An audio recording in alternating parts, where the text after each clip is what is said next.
Good morning, my dear students. Take out your English grammar book. Today we start with a grammar chapter, voice change.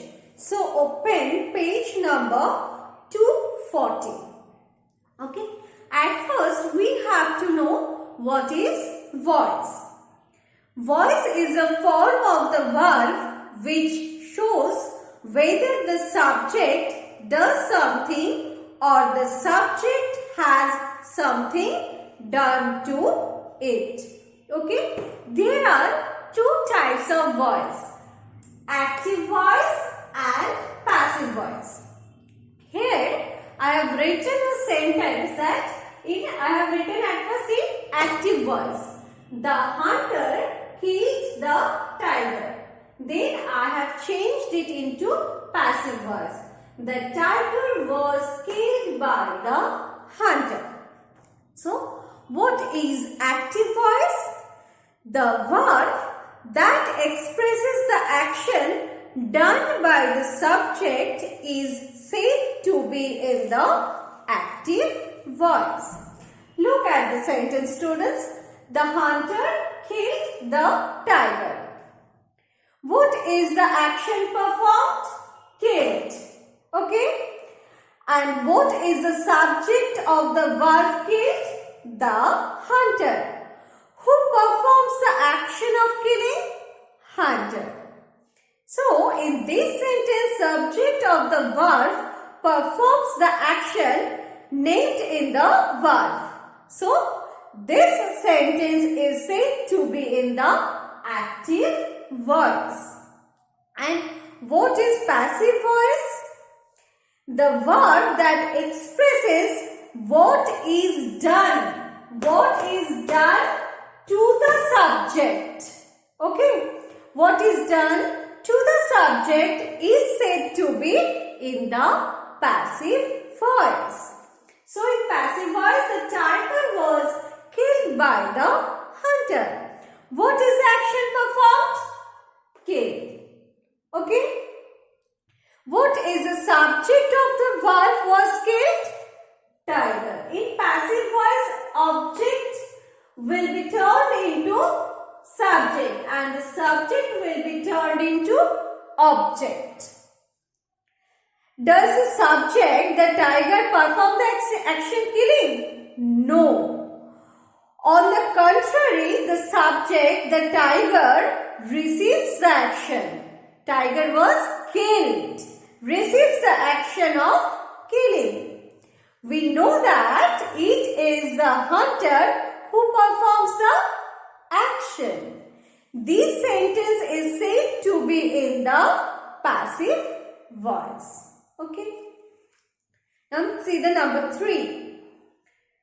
The active object. The active object, the tiger, has become the passive subject. Who is the active object? The tiger. In passive voice is become the passive subject. And the active subject, the hunter, has become the passive object. After that, while changing sentences from active voice, we have to be careful about the use of personal pronouns. See one example. I need money. So, in passive voice, it will be money is needed by me. So, some pronouns of active voice will be changed into passive voice. I will be me, we will be us, it will be unchanged. He will be him, she will be her, it will be again unchanged, they will be them, and who will be by whom. Then see number 5. The object or the subject may be a long phrase instead of a single word. Then the whole phrase will change its position. So, the whole phrase will be unchanged. See, the storm uprooted a large number of trees and electric poles.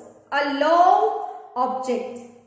The stone uprooted a large number of trees and electric poles. So it will be in passive voice. A large number of trees and electric poles were uprooted by the storm. Next, when the verb in the active voice takes two objects, one direct and the other indirect, either of them becomes the subject of the passive verb and the other remains as a written object in the passive voice. So, for example, she told me a story. There are two objects in me and story. A story in passive voice, it will be a story was told to me by her. And another, we may write this thing also, that I was told a story by her. Me is the first sentence and story in the second sentence are the retained object.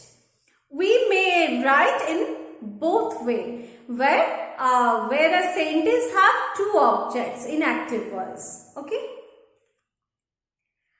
Active verbs followed by preposition retain them when they are changed into passive voice. For example, she laughed at the beggar. At is a preposition. She laughed at the beggar. So, at will remain in the passive voice also in a unchanged position. The beggar was laughed at by her. Another example I am giving you. She did not care for the child. What will be it in passive voice? The child was not cared for by her. So students, stick out till this. With the next part of this chapter, I will discuss with you in our next video. Thank you. Bye.